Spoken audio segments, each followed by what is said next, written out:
On August 14, 2016, software engineer Michael Torres and his 12-year-old daughter, Emma, set off on what was supposed to be a magical father-daughter camping trip in Yellowstone National Park. Their experienced guide, Jake Sullivan, had promised them the adventure of a lifetime: remote hiking trails, wildlife photography opportunities, and memories that would last forever. But when the trio failed to return to their designated campsite 3 days later, park rangers launched one of the largest search operations in Yellowstone's history, finding only abandoned camping gear and unanswered questions. For 8 years, the disappearance of Michael and Emma Torres remained one of Yellowstone's most haunting mysteries, with theories ranging from bear attacks to accidental falls into thermal features. But in July 2024, veteran park ranger Sarah Mitchell made a grisly discovery in the remote Cascade Creek Hot Springs that would shatter the narrative of a tragic accident. What she found wasn't just the remains of the missing father and daughter. It was evidence of a calculated double murder committed by the very person they had trusted to keep them safe. Our story begins in August 2016 in the vast wilderness of Yellowstone National Park, Wyoming. Spanning over 2.2 million acres of pristine wilderness, Yellowstone attracts millions of visitors annually who come to experience its geothermal wonders, diverse wildlife, and breathtaking landscapes. Michael Torres, a 42-year-old software engineer from Denver, had been planning this camping trip for months as a special bonding experience with his daughter Emma, who had just turned 12. Following his divorce 2 years earlier, Michael cherished these one-on-one adventures with Emma, viewing them as precious opportunities to strengthen their relationship and create lasting memories. Emma Torres was an adventurous and curious child who shared her father's love of nature and photography. She had been excited about the Yellowstone trip for weeks, researching the park's wildlife and packing her new digital camera that Michael had given her for her birthday. This would be her first extended wilderness camping experience, and she was eager to prove she could handle the challenges of backcountry hiking. Jake Sullivan, their 38-year-old guide, was a longtime Yellowstone employee who had built a reputation as one of the park's most knowledgeable and reliable guides. For 12 years, he had led tourists through the park's most remote areas, earning praise from visitors and colleagues alike for his expertise in wilderness survival, wildlife tracking, and park geology. What nobody knew was that Jake had been using his extensive knowledge of Yellowstone's hidden areas to operate a lucrative illegal hunting operation. The illegal wildlife trade had become Jake's primary source of income, far exceeding his modest Park Service salary. Using his position as a guide, he would identify prime hunting locations and coordinate with wealthy clients who paid enormous sums to illegally hunt elk, bison, and bears in protected areas. Jake's intimate knowledge of park patrol routes and seasonal wildlife patterns made his operation virtually undetectable to other rangers. Michael had booked the guided camping trip through Yellowstone Adventures, a licensed tour company that regularly contracted with Jake for multi-day backcountry experiences. The 3-day, 2-night expedition was designed to take them through some of the park's most remote and spectacular areas, including thermal features, wildlife viewing opportunities, and pristine camping locations far from the crowded tourist areas. On August 14, 2016, Michael and Emma met Jake at the Norris Geyser Basin parking area at 8 a.m. Jake appeared professional and well-prepared, with high-quality camping equipment, detailed trail maps, and an itinerary that promised an unforgettable wilderness experience. Emma was immediately impressed by Jake's extensive knowledge of the park's geology and wildlife, while Michael appreciated his emphasis on safety protocols and emergency procedures. The first day of hiking took them along established trails through meadows filled with wildflowers and streams where Emma photographed trout and various bird species. Jake proved to be an engaging guide, sharing stories about the park's history, explaining geological formations, and pointing out animal tracks and signs that would have gone unnoticed by inexperienced hikers. Their first night's campsite was located near Cascade Creek, approximately 8 miles from the nearest road. Jake had chosen this location for its scenic beauty and relative isolation, though he didn't mention that it was also conveniently close to one of his illegal hunting staging areas. Michael and Emma were delighted with the campsite, which offered stunning views of a distant waterfall and easy access to clean water. During the first evening around the campfire, Jake entertained his guests with stories of previous guiding adventures and wildlife encounters. Emma was fascinated by his knowledge of animal behavior, while Michael was impressed by Jake's apparent dedication to conservation and park preservation. Neither of them suspected that their trusted guide was actually one of the park's most destructive poachers. The second day of hiking was more challenging, as Jake led them off established trails into areas he claimed would offer better wildlife viewing opportunities. Michael began to feel slightly uneasy about deviating from marked trails, but Jake assured him that as an experienced guide, he was authorized to take guests into these areas for educational purposes. It was during this second day that Michael made the discovery that would ultimately cost both him and Emma their lives. While Jake was setting up their lunch break near a small clearing, Michael wandered a short distance to photograph some unusual rock formations that Emma had spotted through her camera lens. Hidden behind a cluster of large boulders, Michael discovered evidence of Jake's illegal hunting operation. Scattered across the ground were spent rifle cartridges, dried bloodstains, and most damning of all, several fresh elk antlers that had been cleanly cut from recently killed animals. The presence of a small cache of hunting equipment, including a high-powered rifle wrapped in camouflage netting, made it clear that this was not the result of natural predation or legal hunting activities. Michael was horrified by his discovery. As a software engineer who spent his free time hiking and camping, he was passionate about wildlife conservation and had taught Emma to respect and protect natural habitats. The evidence of systematic poaching in one of America's most protected wilderness areas filled him with anger and determination to report what he had found. When Michael confronted Jake about the hunting cache, the guide's demeanor changed completely. The friendly, knowledgeable naturalist disappeared, replaced by a cold and calculating individual who was clearly prepared to protect his illegal operation at any cost. Jake initially tried to claim that the equipment belonged to other poachers and that he had been planning to report it to park authorities, but Michael's questions made it clear that he wasn't buying these explanations. Emma, who had been exploring a nearby stream bed, returned to find her father and Jake engaged in a heated argument. She couldn't understand the specific details of their disagreement, but she could sense the tension and hostility that had suddenly developed between the two men.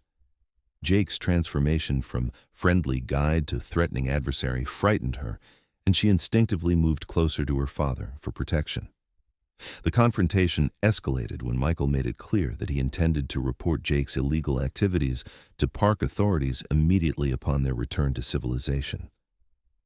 He pulled out his cell phone to document the hunting cache, though there was no signal in their remote location. Jake realized that his lucrative poaching operation, and likely his freedom, depended on ensuring that Michael and Emma never made it back to tell anyone what they had discovered.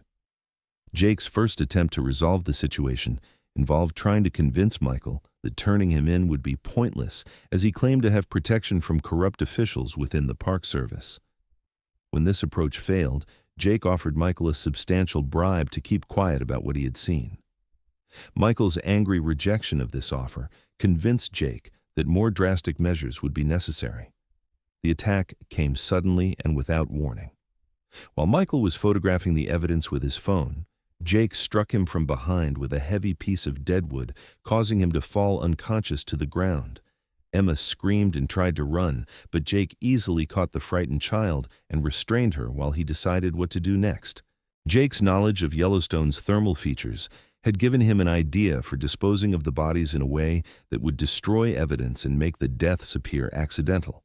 The Cascade Creek Hot Springs, located approximately 2 miles from their current location, reached temperatures of nearly 200 degrees Fahrenheit, hot enough to destroy DNA evidence and make forensic identification extremely difficult.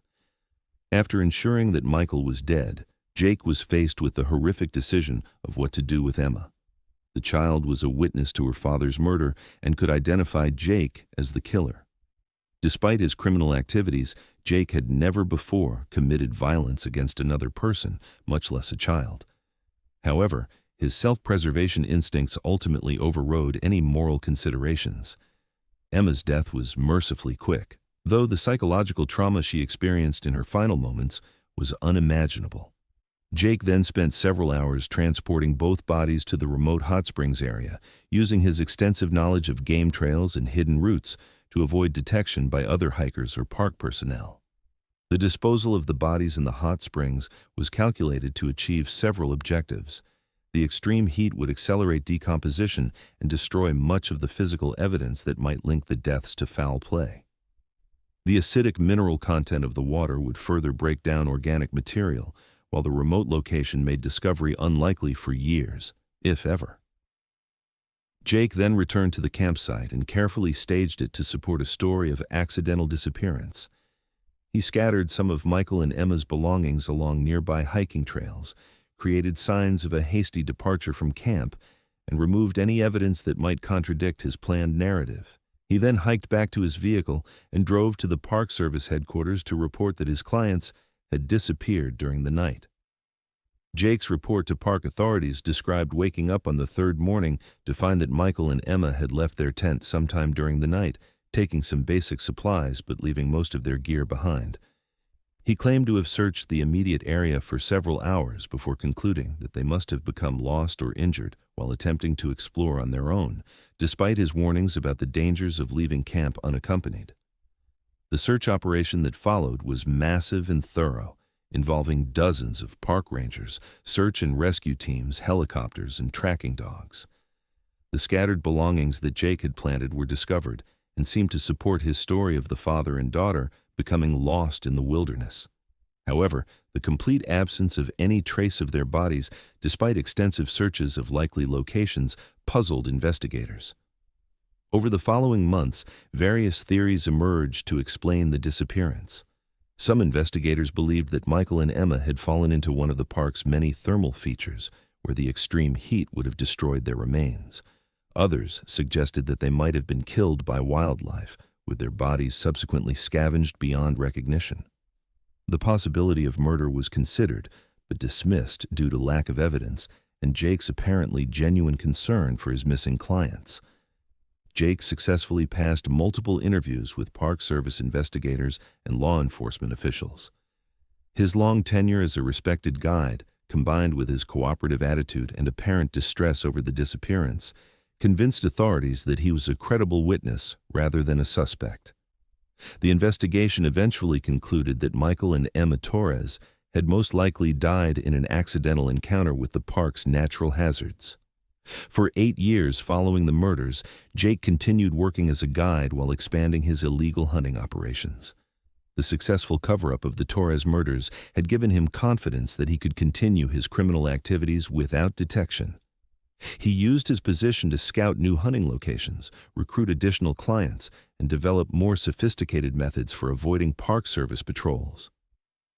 The breakthrough in the case came in July 2024, when veteran park ranger Sarah Mitchell was conducting a routine survey of remote thermal features in the Cascade Creek area.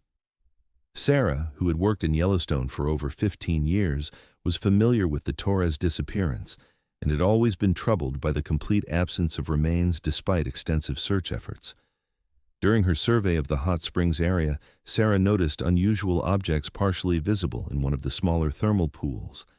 Using specialized equipment designed for recovering items from dangerous thermal features, she was able to retrieve what appeared to be human skeletal remains, along with fragments of clothing and personal items. Forensic analysis of the recovered remains confirmed Sarah's suspicions. DNA testing identified the bones as belonging to Michael and Emma Torres, finally solving the 8-year mystery of their disappearance. More importantly, forensic examination revealed evidence that contradicted the accidental death theory that had been accepted for nearly a decade. The condition and positioning of the skeletal remains suggested that the bodies had been deliberately placed in the hot springs rather than accidentally falling in. Additionally, analysis of bone fragments revealed trauma patterns consistent with blunt force impact to the skull, indicating that at least one of the victims had been killed before entering the thermal water. Armed with this new evidence, investigators reopened the Torres case as a double homicide. Jake Sullivan immediately became the prime suspect, as he was the last person known to have seen the victims alive and had exclusive access to them in the remote wilderness area where their bodies were eventually discovered. When confronted with the forensic evidence, Jake initially maintained his innocence and stuck to his original story of the father and daughter disappearing during the night. However, as investigators began examining his background more thoroughly, they uncovered evidence of his illegal hunting operations, providing a clear motive for the murders. The investigation revealed the extent of Jake's poaching activities, including financial records showing large cash deposits that corresponded to hunting seasons, communications with illegal hunting clients, and physical evidence from multiple hunting sites throughout the park. This evidence painted a picture of a man who had been systematically exploiting his position as a trusted guide to commit serious wildlife crimes. In October 2024, Jake Sullivan was arrested and charged with 2 counts of first-degree murder in connection with the deaths of Michael and Emma Torres. The charges also included multiple wildlife trafficking violations and conspiracy charges related to his illegal hunting operation. During his trial, prosecutors presented evidence showing that Jake had killed Michael to prevent him from exposing the poaching operation, then murdered Emma to eliminate her as a witness. The forensic evidence from the hot springs, combined with financial records demonstrating Jake's illegal activities, created a compelling case against the former park guide. Jake's defense team attempted to argue that the deaths were accidental and that any illegal hunting activities were unrelated to the Torres disappearance. However, the physical evidence and timeline of events made it clear that the murders were premeditated acts designed to protect Jake's criminal enterprise. In March 2025, Jake Sullivan was convicted on all charges and sentenced to life in prison without the possibility of parole. The conviction brought closure to a case that had haunted Yellowstone's law enforcement community for nearly a decade and provided some measure of justice for Michael and Emma Torres. The Torres case led to significant changes in how Yellowstone handles guide certifications and background checks. New protocols require more extensive monitoring of guides operating in remote areas, and the Park Service has implemented enhanced anti-poaching measures based on lessons learned from Jake's illegal activities. Sarah Mitchell, the ranger who discovered the remains and helped solve the case, was commended for her persistence and attention to detail.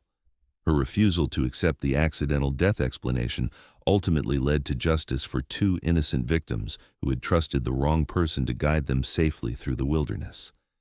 Today, a memorial plaque near the Norris Geyser Basin honors the memory of Michael and Emma Torres, serving as a reminder of the importance of protecting both Yellowstone's wildlife and the visitors who come to experience its natural wonders.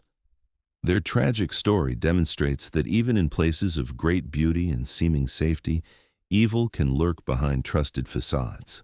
The case also highlighted the ongoing threat of illegal wildlife trafficking in America's national parks and the need for continued vigilance in protecting these precious natural resources. Jake Sullivan's crimes against both wildlife and humans serve as a stark reminder that those entrusted with protecting our natural heritage must be held to the highest standards of integrity and accountability. For the families and friends of Michael and Emma Torres, the resolution of the case provided answers to questions that had tormented them for 8 years, though no amount of justice could restore the lives that were so brutally cut short during what should have been a joyful wilderness adventure.